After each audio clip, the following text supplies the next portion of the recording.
Rick Tocchet has left the Vancouver Canucks,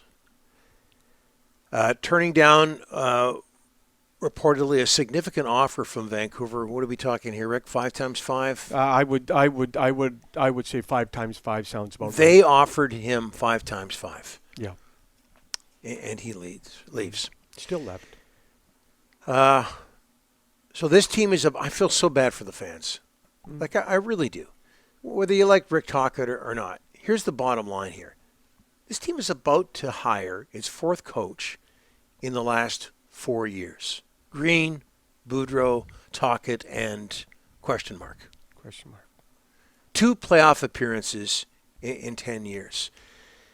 And when you talk about, and there's a lot of candidates, the worst seasons, and I'm lumping what happened yesterday into everything that happened in 2024, 2025. Right. When you talk about the worst seasons, most disappointing seasons in Canucks history. I think it's up there.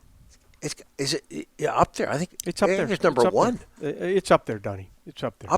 Cup aspirations, they don't make the playoffs. And you kind of knew that. You knew that a long time ago, that they weren't going to make the playoffs. The Pettersson-Miller feud. Oh. Ridiculous. Miller's leave of absence. Miller gets traded. We're talking about one of their best players. Yeah. No question. No matter what you think of JT Miller. Tremendously talented player. Big loss. Important on the ice. Big loss. Not trading Besser and Suter before the deadline. Not getting anything for those players who are about to become UFAs.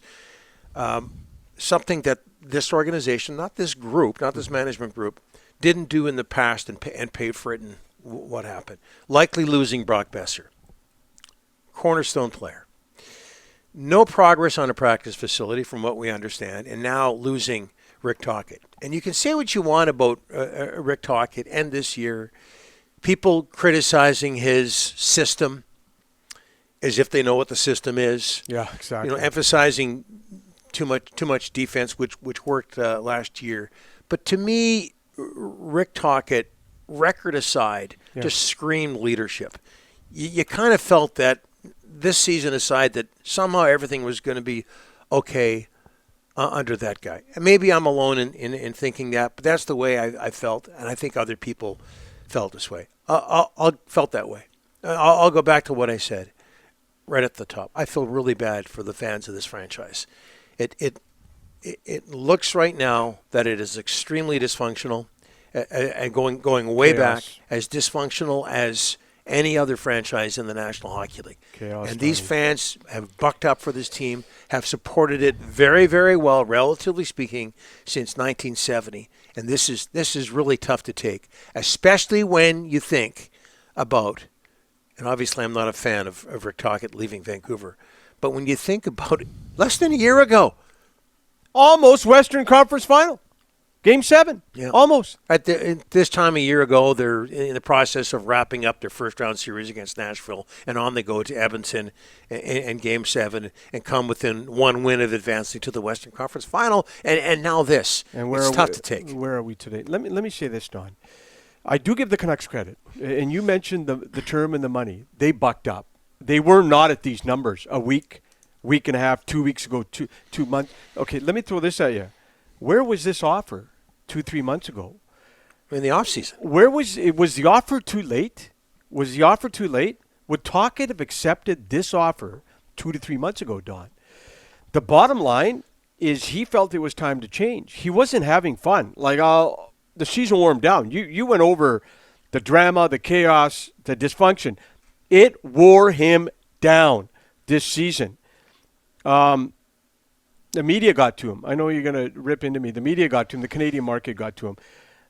You think so? Yeah, it did. It did. He snapped. He was in the media. He snapped on at media guys all year long. It was a Rick Tocchet snap, which wasn't I've seen worse snaps than that. But he didn't snap the year they had a great year. He snapped this year because it was good. It was time to try something new, be closer to his family. His brothers are in Toronto. Eastern Seaboard makes sense. But I think we don't know. But I think he got tired. It was such an emotional year. That Miller-Pettersson feud took a ton out of him and took a ton out of Quinn Hughes.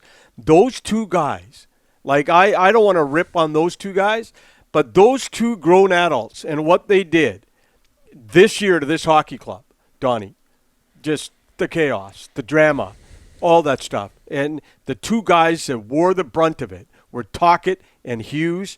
Management, meetings, sitting them down like they're toddlers and talking to them all year long. He's drained. He's drained. Wants a fresh start. I agree with that, but I also think Rick Tocchet is not a quitter. No, he's not. There's no way he's a quitter. No. And I think that just what I know about his personality, I believe I know about his personality, that he wasn't going to quit on this based on one season. Yeah. And there is, yes, it was dysfunctional. He wasn't having fun and all that. Nope. But he's not a quitter, and yet he leaves. And I think what this speaks to is what he thinks the future of this franchise is going to be like. Bingo. He didn't see the vision. Right. So if he thought the Canucks were close, if he thought this organization had a promising future, if he thought that Quinn Hughes wasn't leaving, and we're going to talk more about that, if he believed in Elias Pettersson, the guy making $11.6 million a year, thank you. If there was a practice facility, I think he stays. Because, everybody's going to have a bad season. You can regroup from that. Yes. And you could argue injuries were the number one reason they had a bad season. Again, that might not be the case, but you could argue it. But off he goes.